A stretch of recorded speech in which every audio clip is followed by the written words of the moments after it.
Критична е состојбата со огнената стихија на планината Готено од страната на Берово. Во текот на ноќта огнот го поминал заштитниот појас направен со трактори и булдожери и зафатил нови површини, каде сега гори високостеблеста шума.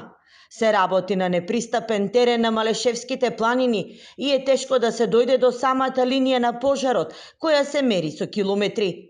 На вчерашниот состанок на кризниот штаб е договорено, доколку огнот продолжи да се шири, не се исклучува можноста да бидат евакуирани неколку земјоделски стопанства, како и граѓани кои во тој дел од планината чуваат стока.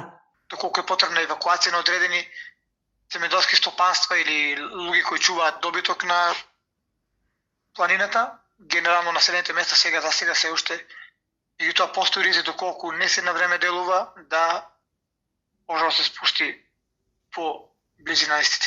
Значи најблизо се Русиново и Владимирово како населени места и туристичката населба Сувилаки. Огнот беснее на планината Готени од страната на Радовиш. Пламените јазици високи и по неколку метри се гасат и од воздух.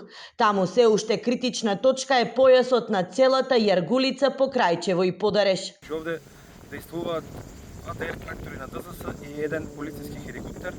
Има огромна маса на луѓе кои што откупно го штитат пожарот да не се стигне надоле.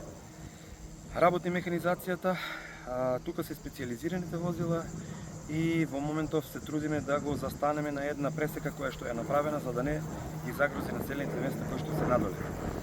Се уште е активен пожарот во атарот на село Ќосевица, Македонска Каменица, каде од вчера гори борова шума. Под контрола се ставени пожарите на планината Серта помеѓу селата Драгоево и Селце, како и на планината Плачковица во близина на село Јунузлија.